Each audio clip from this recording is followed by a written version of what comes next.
wait till you hear this. My focus has been on this ancient Saturnian polar configuration. And here is a remarkable fact.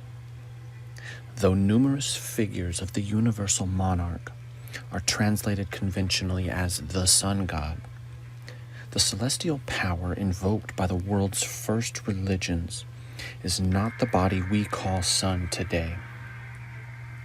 In fact, the star worshippers specifically distinguished it from our sun by calling it the best sun, the primeval sun, the central sun.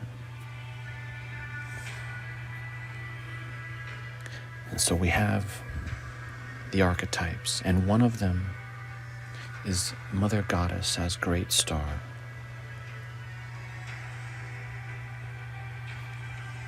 And there are many artistic depictions of this divine council. And I am confident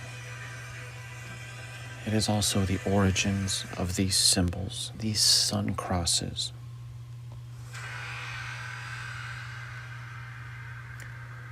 This is that sacred central mountain, the cosmic mountain, emanating from the divine council, the assembly of the gods.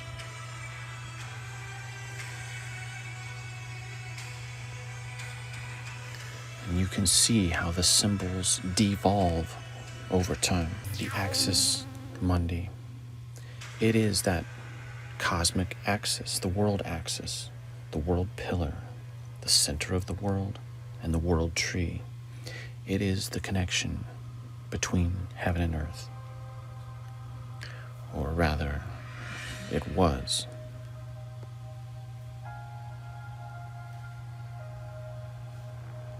Sometimes this central axis takes the form of a world tree. The best known world tree is Yggdrasil of Norse tradition. A similar concept is the tree of life, which occupies a central position in the Kabbalah.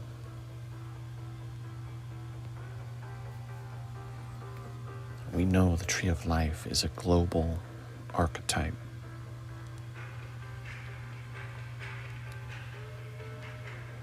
They would build their houses according to the cosmic model. The center of the house represents the tree of life, the vertical axis that unites the three worlds. The same is true of the round tents and center poles of the nomadic tribes of Siberia. Mount Meru, also Sumeru, is the cosmic mountain. It is said to be shaped like an hourglass. This is why we see these hourglass goddess depictions. It's the evolving, changing cosmic mountain, striving to become the Taurus field.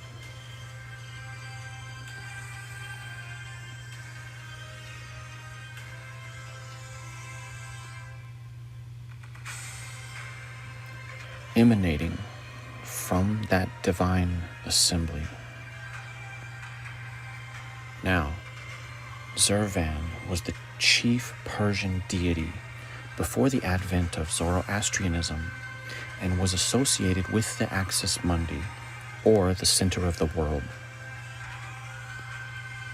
Zurvan is the god of time, just like Kronos. Zurvan is Iranian Kronos.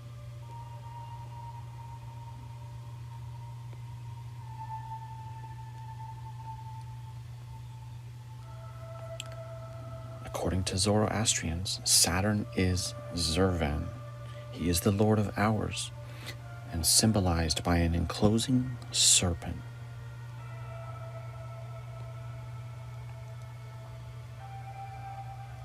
the fact that Armenian and Syriac commentators translated Zurvan as fate is highly suggestive. Now, Odin, also called Woden, Wodin, or Wotan, is one of the principal gods in Norse mythology. He is the one-eyed god.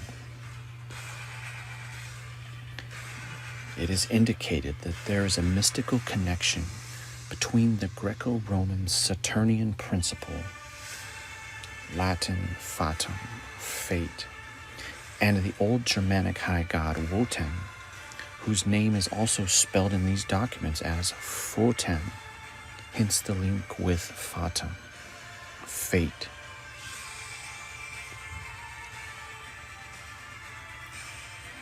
And this is our Squatterman Taurus field.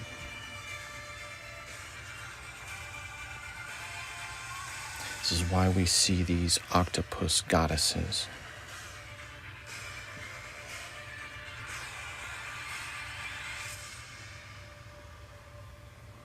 It's a manifestation of the cosmic mountain, just like the tree of life.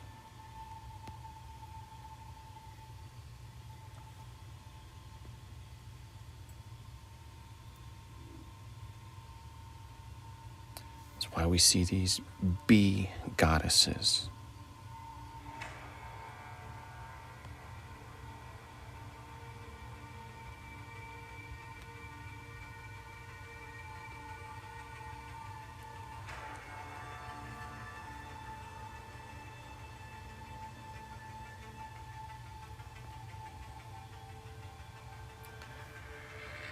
It is the origin of this archetype, the master of animals, the mistress of animals.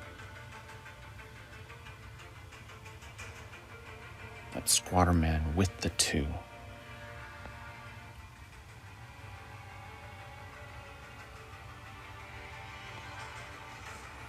So when I see something like this, I just can't help but see it as a watered down version of the ancient archetypes. The winged disc above the squatter man with the two.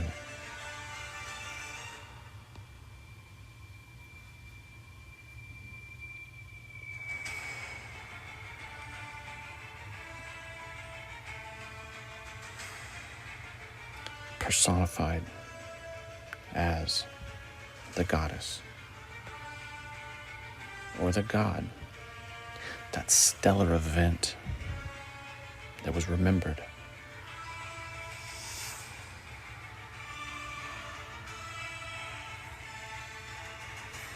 That staff god.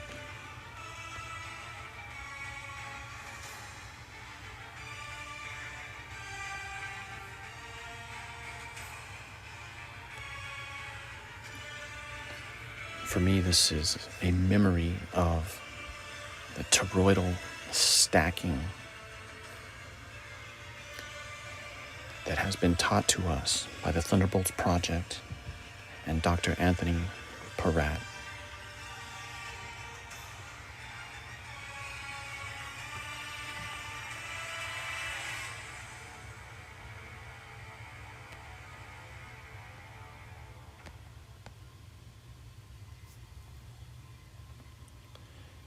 This is the primeval mountain god.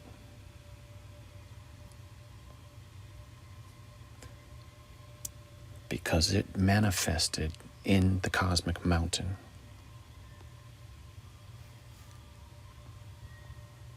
This is why we have the archetype of the bull of heaven. And this is not called a bullseye for no reason.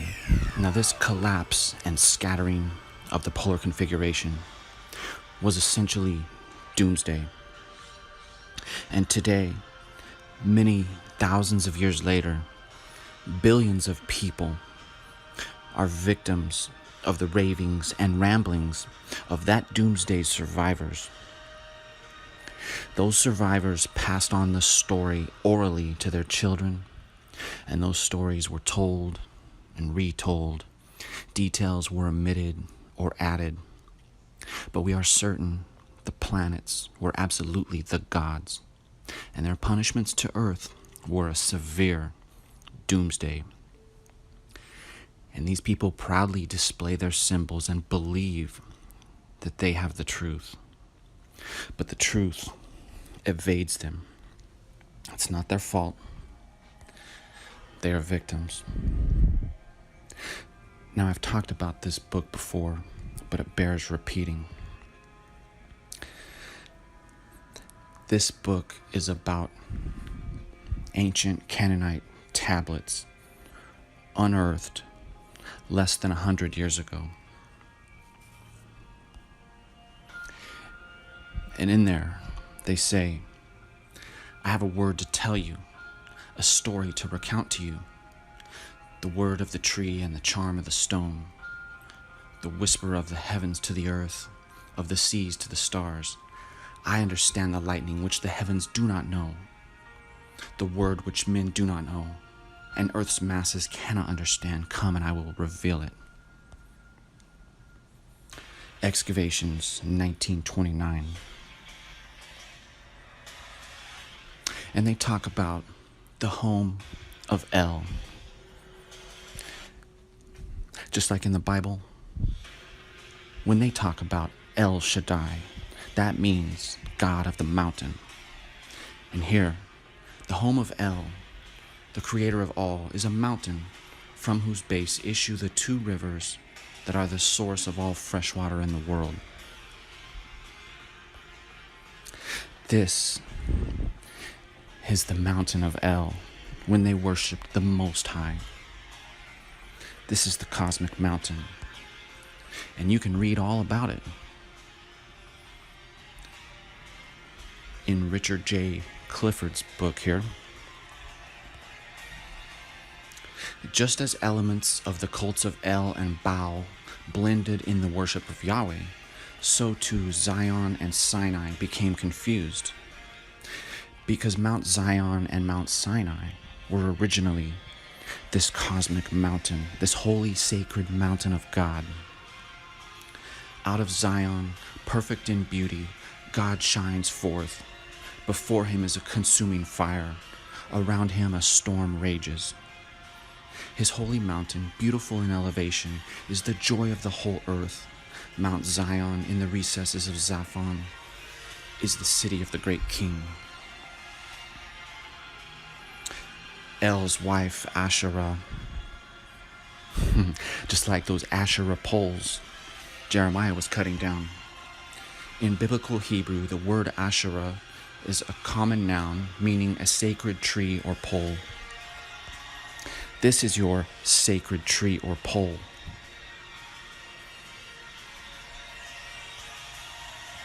To the Mayans as well. If you don't know about the polar configuration, you're not going to know what this is. The collapsing configuration. And this. And this. And these. He's not wearing watches. He's wearing the configuration. With El under duress, both assumed the form of birds.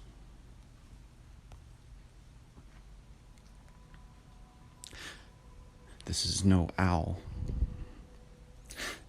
This is what they saw. Raise your hands to heaven, sacrifice to the bull, your father El. Did you know El was a bull? This is El, the bull, when they worshipped the Most High, Saturn, Kronos, El. Baal's mountain, Father, will weep for you, Zaphon, the holy stronghold. wide and broad, and the reign of the Most High. Astarte, Baal's other self, well, this is the symbol for Astarte, or at least one of them. Looks like the Tanit god.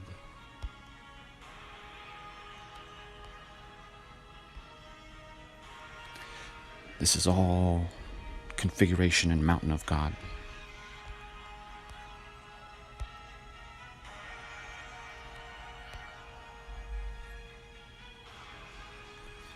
El, the bull, the Most High.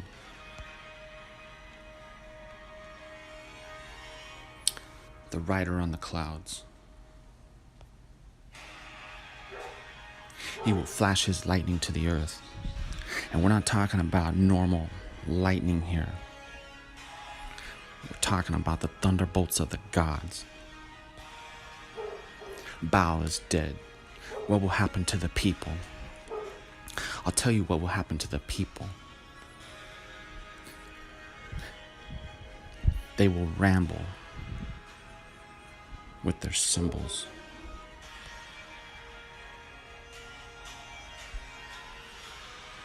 I enveloped him. I demolished the twisting serpent, the seven-headed monster.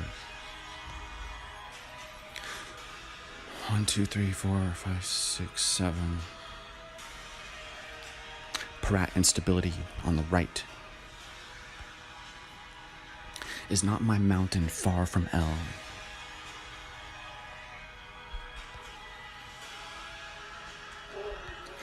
Then she headed toward Baal. Who is she? She is usually Venus. My father El the bull will answer me. He arose and spat at me in the midst of the assembly of the gods. Now you know what the assembly of the gods was.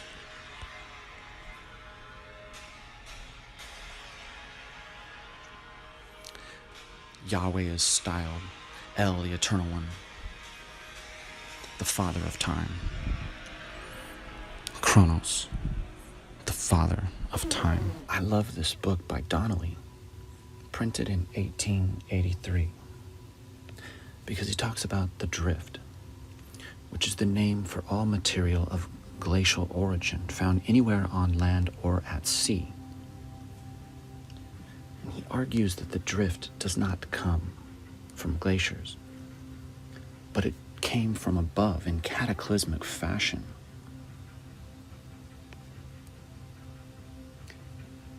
And he talks about artifacts brought up from under this drift.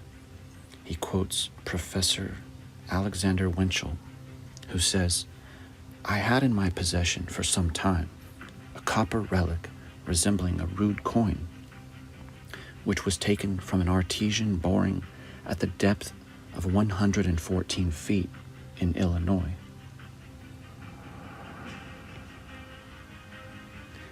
And they say the markings on the coin were not stamped as with a die, nor engraved. They looked as if etched with acid, and around the border were undecipherable hieroglyphics.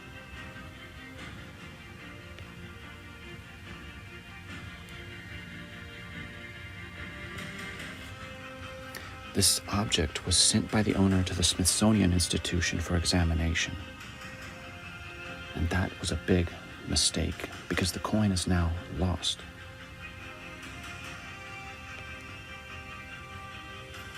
The presence of the coin and of implements of copper and iron proves that mankind had passed far beyond the Stone Age.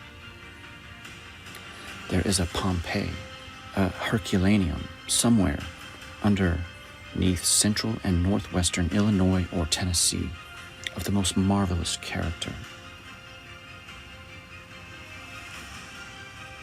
He goes on to say, how petty, how almost insignificant, how schoolboy-like are our historians with their little rolls of parchment under their arms, containing their lists of English, Roman, Egyptian, and Assyrian kings and queens, in the presence of such stupendous facts as these.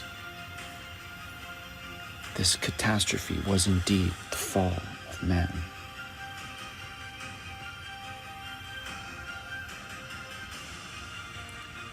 And we also know scholars have been puzzled because a number of texts refer to Saturn as the sun. For example, Ninurta, the only deity the Babylonians are known to have certainly identified with Saturn. Saturn, who makes the good tiara, the rainbow ? Flash like lightning. And I would bet that missing word is either bridge or mountain. So let's take a look at the good tiara of Saturn, this divine council, this ancient wheel of fortune.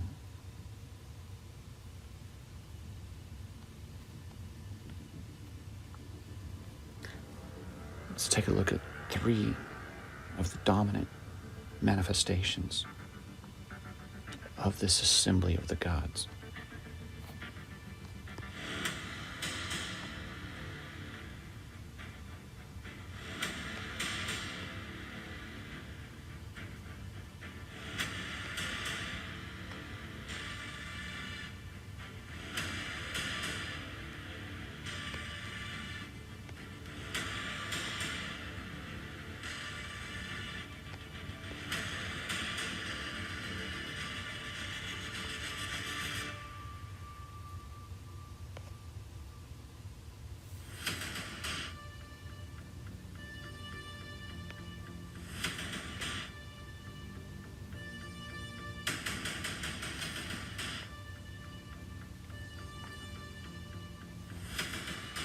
They're showing you the bull of heaven.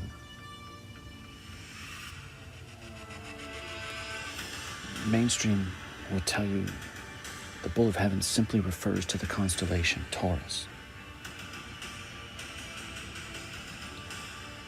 But this is how you know that is not true. This is that Taurus field with the 2 that we have been looking at. Saturn, rejoicing in his stature, my hero, you who are like a bull. And that is from the exploits of Ninurta, aka the exploits of Saturn.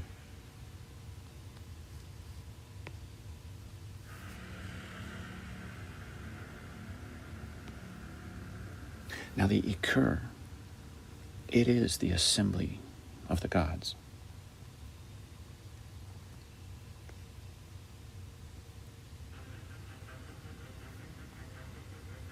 So we can have a better translation. With the text about that wild bull. The Lord cried, alas, so that heaven trembled and earth huddled at his feet and was terrified at his strength. The cosmic mountain became confused and went out of the assembly of the gods. The mountains were devastated. That day the earth became dark. The Anuna trembled. The gods dispersed. The Anuna disappeared over the horizon like sheep. It caused a rain of coals and flaming fires. The fire consumed men.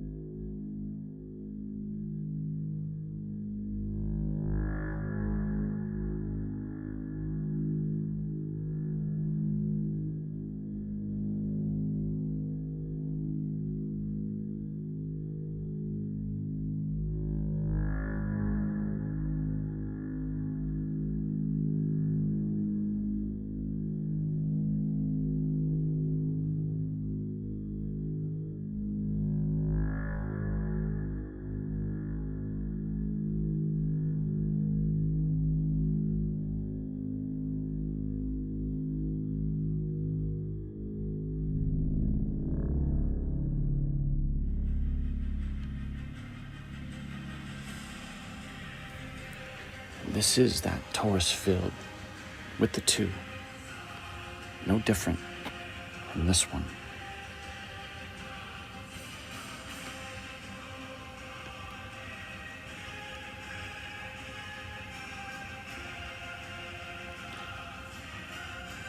That torus field that was created by the assembly of the gods.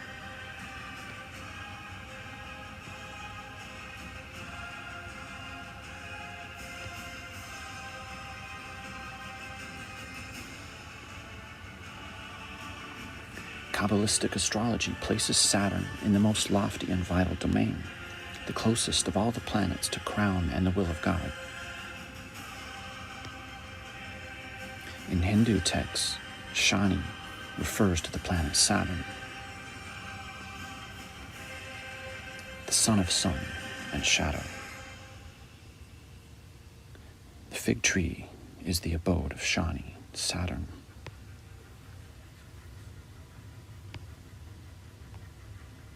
The tree of life is the abode of Saturn and the divine council.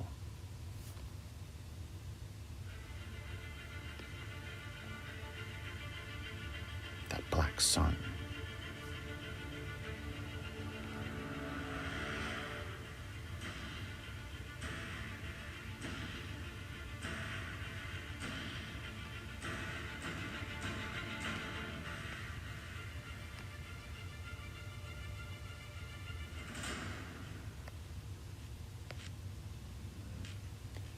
Now the Mayans remembered that squatter man with those two pesky dots.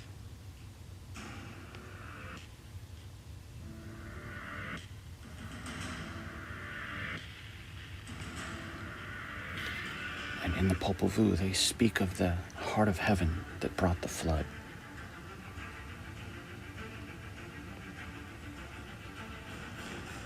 Within the heart of heaven, which was the heart of the sky, there are the three: Saturn, Mars, and Venus.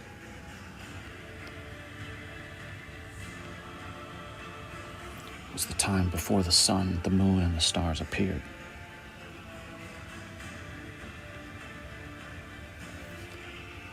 And they speak of the harm that was done by the two in the presence of the heart of heaven.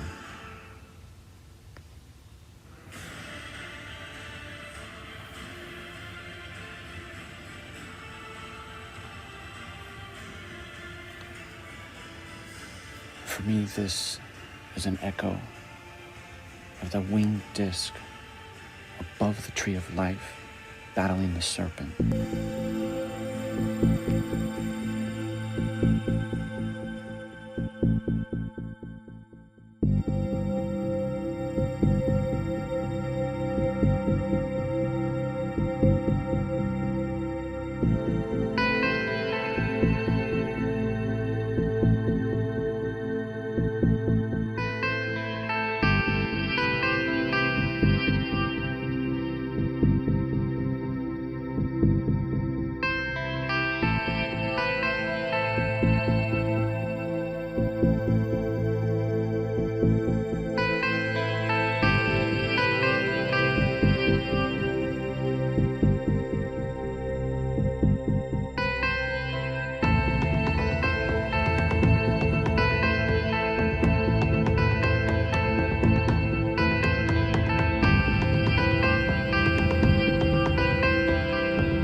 Black sun, Parat instabilities,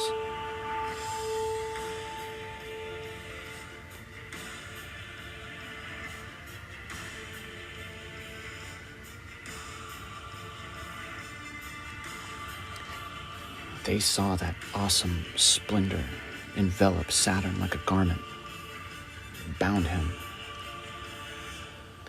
just like bound Kronos.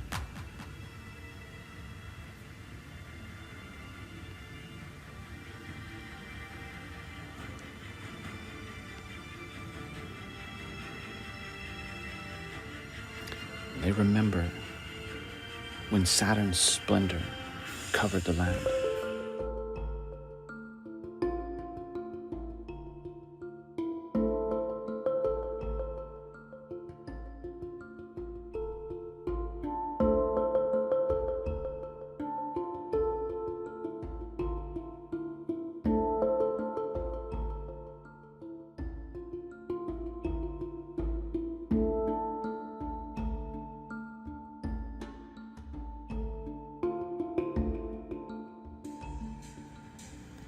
The Roman philosopher Lucius Seneca warns us about these planets lining up all together.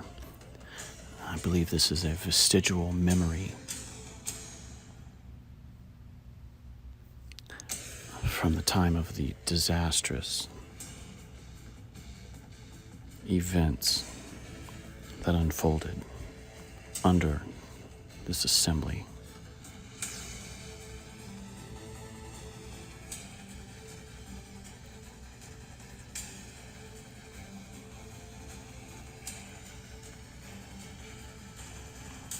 This assembly produced the Squatter Man.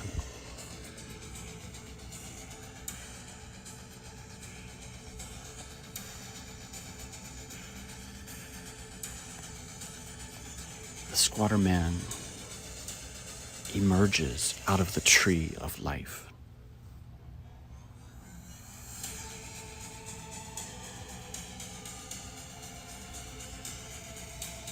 These are the origins of the god Odin that hung himself on the tree of life, and his two ravens.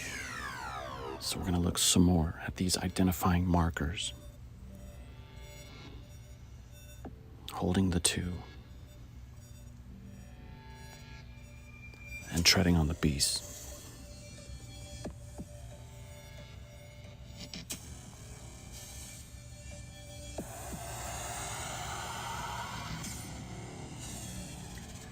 They're showing you what was in their sky, the sun and the moon and this. The sun and the moon and the divine council.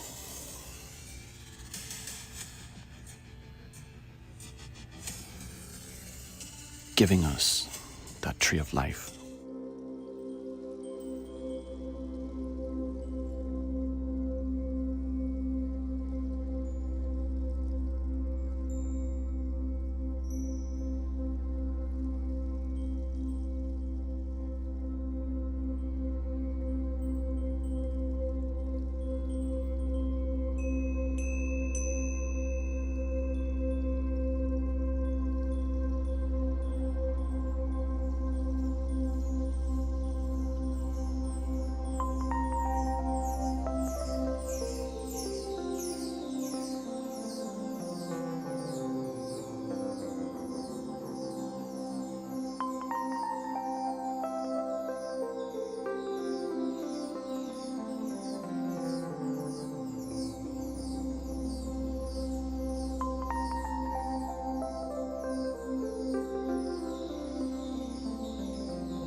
They're showing us the evolution of the assembly becoming that winged disc.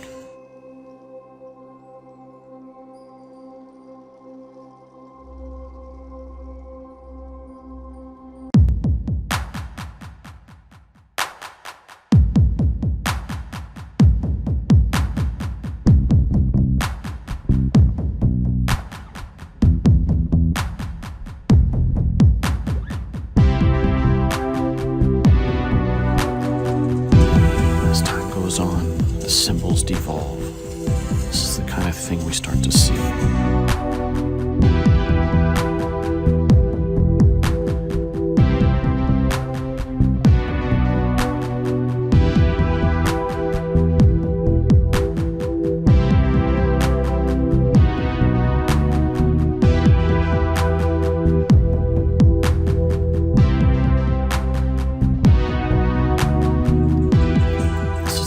Paragraph of Plato's telling of the story of Atlantis.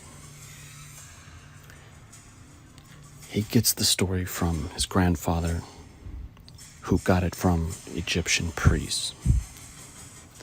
I'm skeptical that the Egyptian priests would use the word Zeus. However, Zeus gathers all the gods together.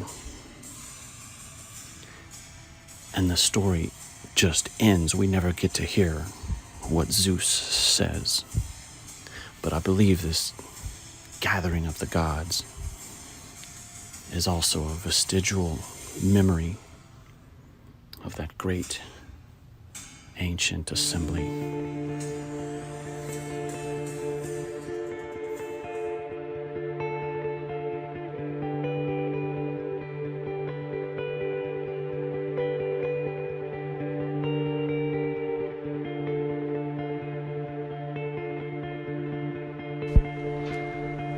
Alright everyone, this is my copy of Atlantis, the Antediluvian World by Donnelly, printed in 1882. I'm going to get into this more in the next video, but this book is all about the origins of the alphabets and the languages, and the ones that so easily moved enormous blocks of stone.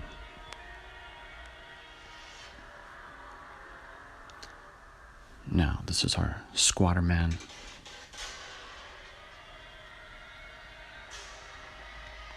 And this is our squatter man with those two celestial rivers.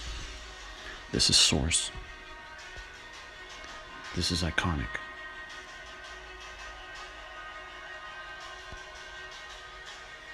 This is source. This is iconic.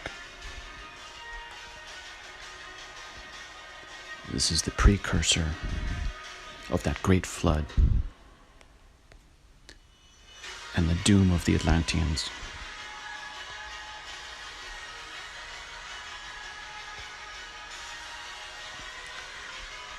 So let's take a look.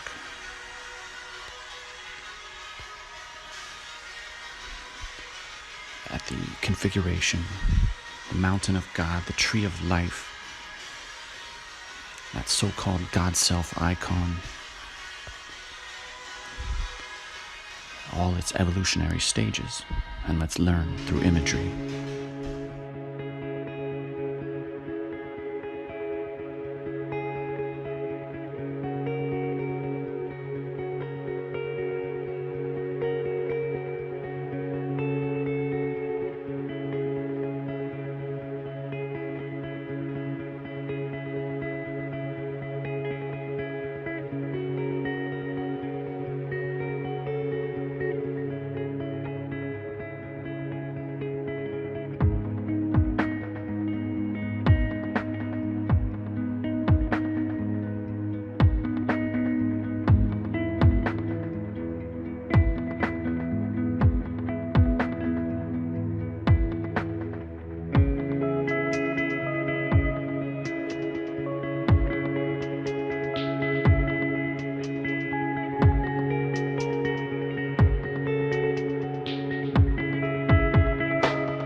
This configuration was that eye in the sky that became the evil eye.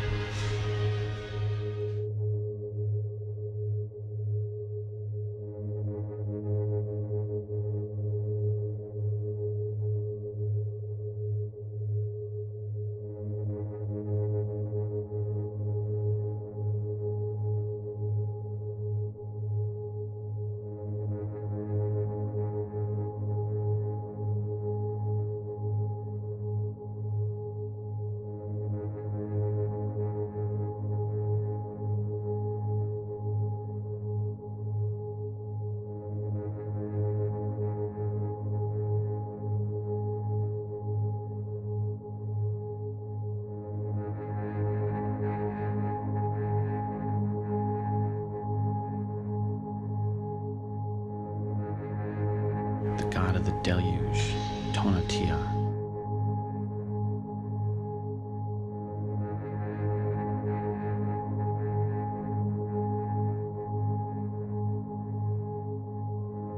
Hera, other goddess.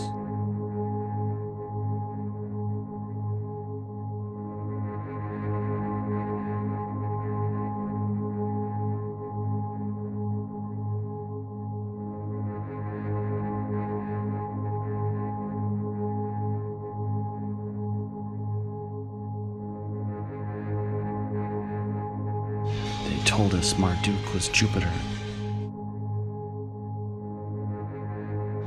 the immortal son of Utu, or the bull calf of the sun god Utu. Well, this is the symbol of Utu. So we might want to go back to the drawing board.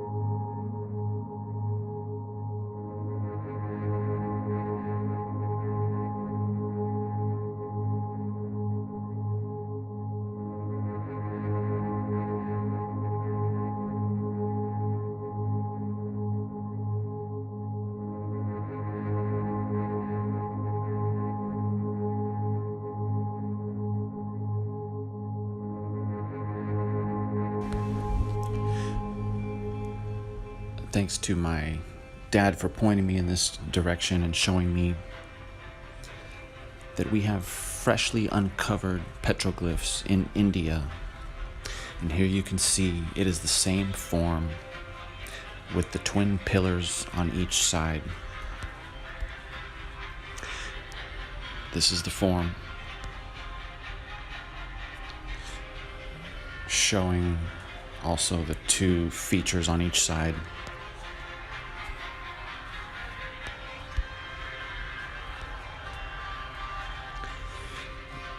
And I'm going to show you these same symbols from around the world.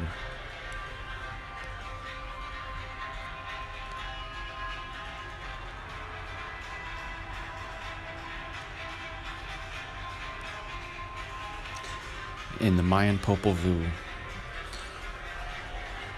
they talk about the hero warrior twins.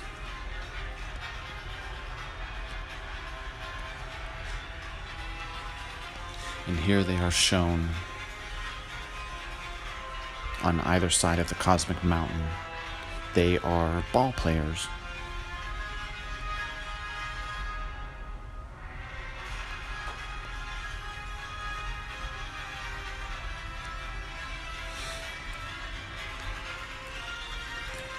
The archetype of the cosmic mountain, the mountain of God, the tree of life, they are all the same thing,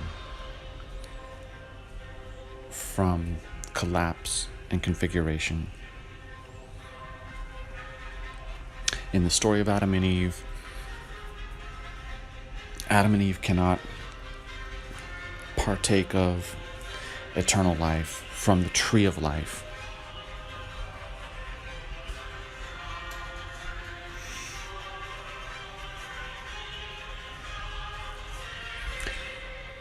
And when Plato speaks of the Atlanteans, he says that old age rested not on them. And these ideas and concepts are talking about how life was pre-cataclysm in the plasma sphere of the dwarf star, Saturn.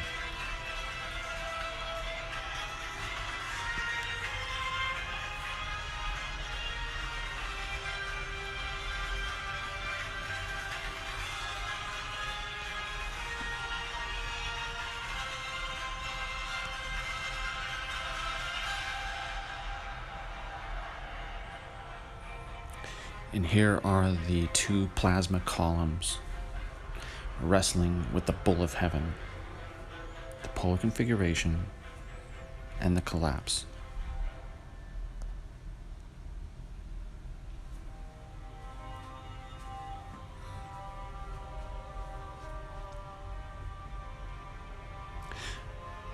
A lot of people say that they are holding representations of the pineal gland.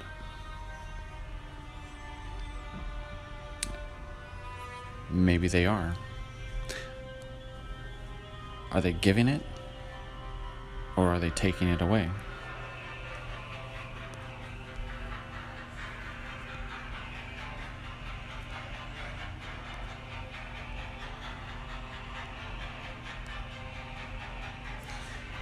And the so-called Illuminati, they too remembered the symbols and the forms.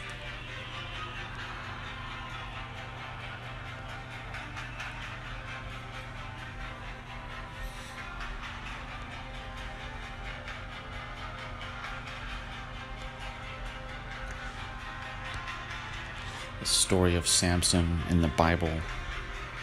And at the end, when he dies, he takes down the temple and kills all the people. It's just another cataclysm story.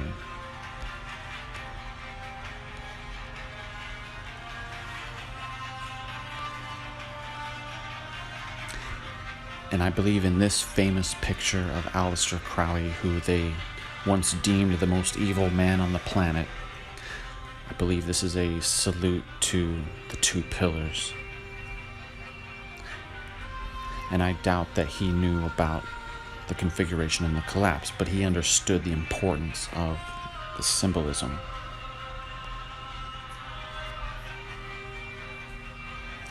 And there are channels out there claiming that 9/11 was an occult ritual done on that date because they say 9/11 was Jesus' birthday.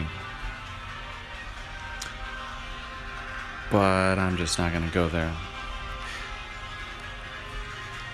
But in this polar configuration, there were these two plasma features seen during this cataclysm. This is your original temple of God, the original house of God, when they said that El was the most high God.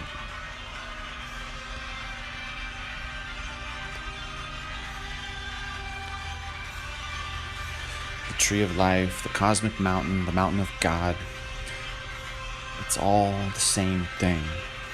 A remembrance of what was seen and what happened when the configuration collapsed. And the serpent as well, the cosmic serpent, that archetype.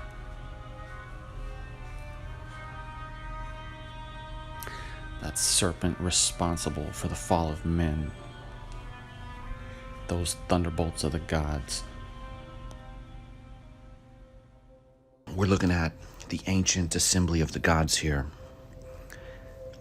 And we're looking at Enki. And he's got those two rivers flowing from him.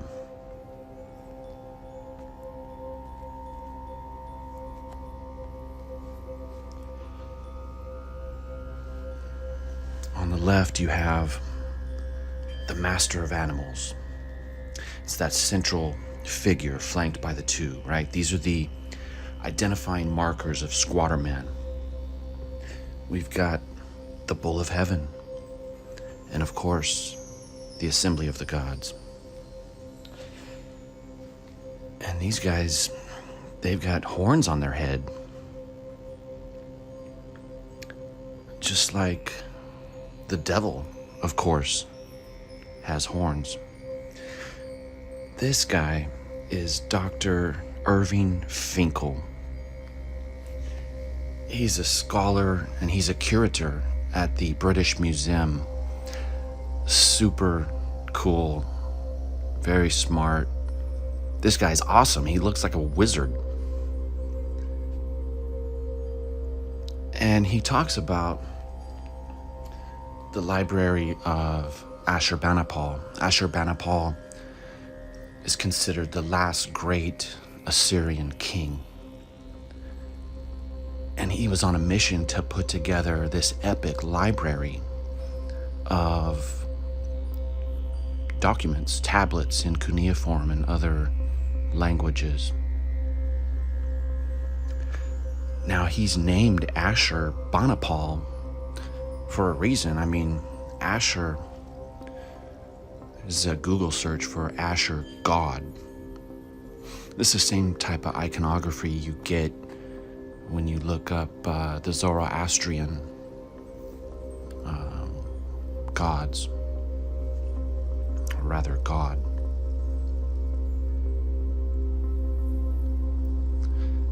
H.G. Wells calls this library the most precious source of historical material in the world. In the library, there's copies of the Epic of Gilgamesh, Inanna's descent into the underworld, and Dr. Finkel, he's talking about the first ghosts and these tablets, these ancient clay tablets that reference ghosts and how to get rid of them. So he brings up this imagery and he's talking about Inanna, and I'm just astonished that he is not familiar with the Patnia Theron archetype and that he doesn't recognize it. We've talked about these identifying markers, right? Holding the two and treading on the beast. And I don't know if he is just not aware of the archetype, but he's still a really cool guy.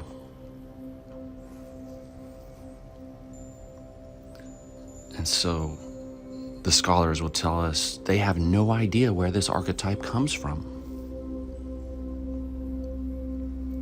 This is one of the books I've been reading, Gods of the Cataclysm. It talks about the sky gods in the north and the child of the sky. A trident carrying bull image. There's all these myths of a child or a man stepping out of the sun. And so I believe this comes from the squatter man, emanating not from the sun, but from the assembly of the gods.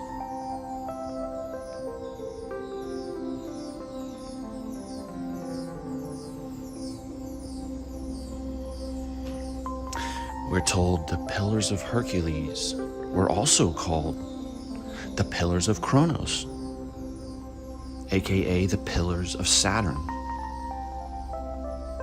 The Atlantic Ocean was once called the Sea of Kronos, the Sea of Saturn. We should still call it that. This is a tablet talking about the flood, and that the gods were stretched out motionless, pressing one against another like dogs. Ishtar wailed. You know, I believe this is the assembly of the planet gods, pressing one against another. Ishtar is, of course, squatter man. there's this archetype of the first man, but this is a cosmic man. We see this in Norse mythology with Ymir. His bones become the mountains, his hair is the trees, his brains are the clouds, his skull forms the heavens. And of course, we have the bull of heaven in the picture here. Ymir drinks the milk of the bull of heaven. This is that cosmic mountain that I talk about, that the squatter man emerges from. I see this archetype in the Zoroastrian Gaiomart. Lived for 3,000 years.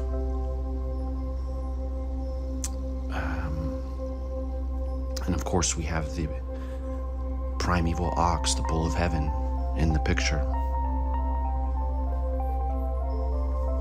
And this is Gaiomart holding the two and treading on the beast.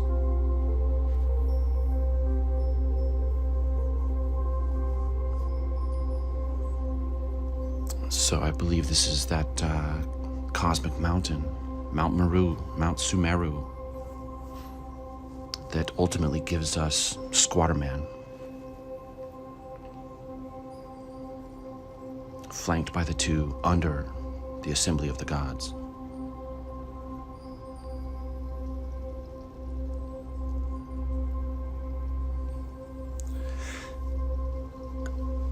Back to Ashurbanipal.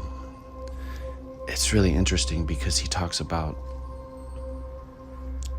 he boasts, he says, I'm the king of the world, I'm the king of the universe. I've examined tablets from before the flood.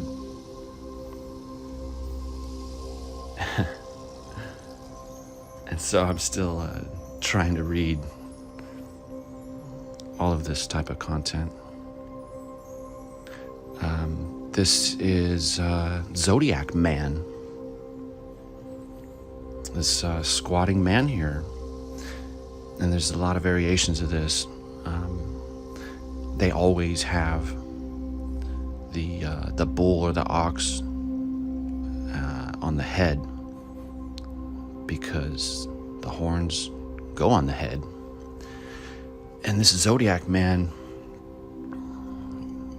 goes all the way back to the Babylonians. And I really think Squatter Man plays a part here into this creation of this Zodiac Man. I mean, this one is holding the two and treading on the beast. It's the same archetype as this cosmic man, but the horns are always on the head.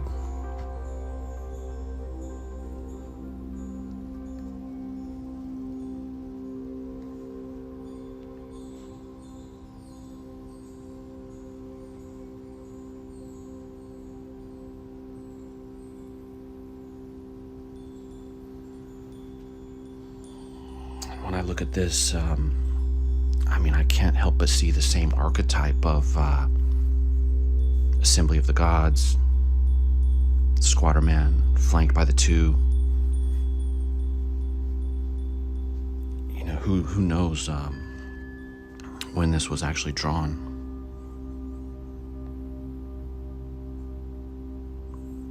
Apparently this is from China. Same archetype.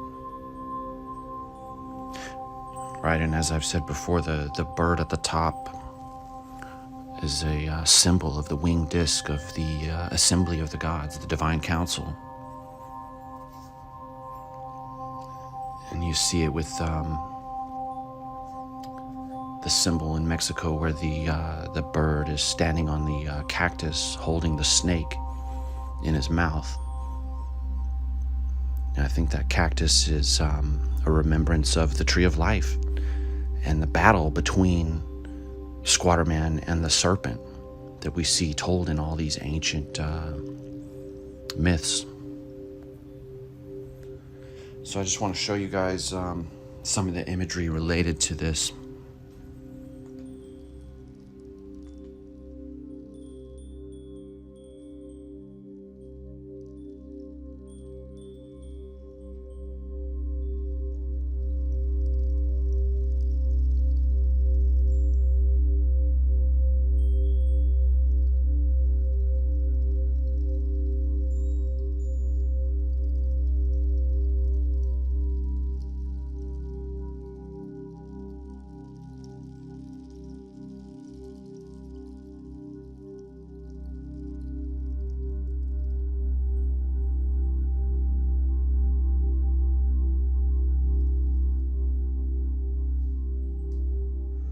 Squatterman stepping out of the sun, but it's not the sun, it's the Divine Council.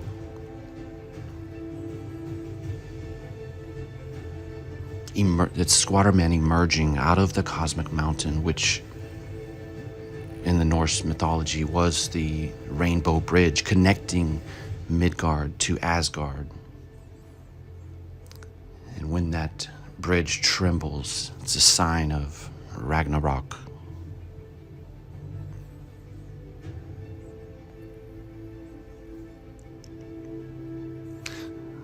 So I believe this is Vishnu and Shiva and Rudra and 1,000 other names. Horns go at the top.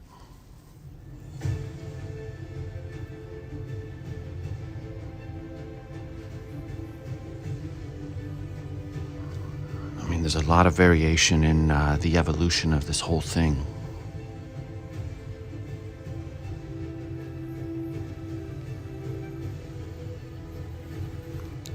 Some of these petroglyphs could have been done by small children.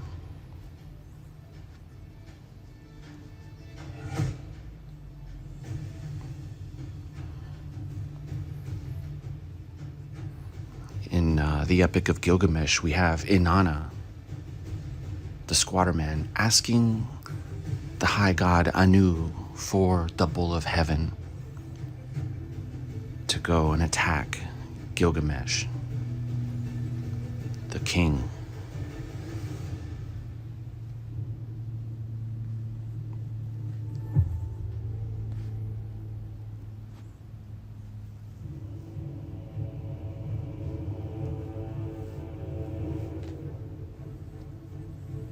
This is kind of a degraded symbol at the top here of the assembly.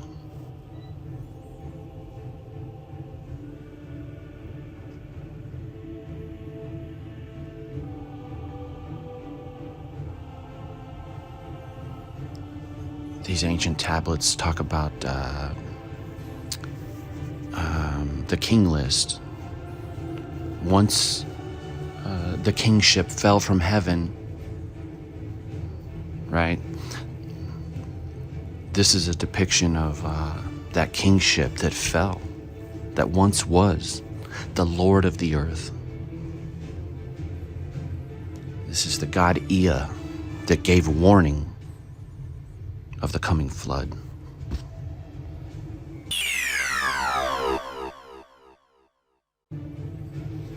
I can't explain all of the mechanics and how all of this works exactly, but I believe in the work of Anthony Peratt, that great plasma physicist.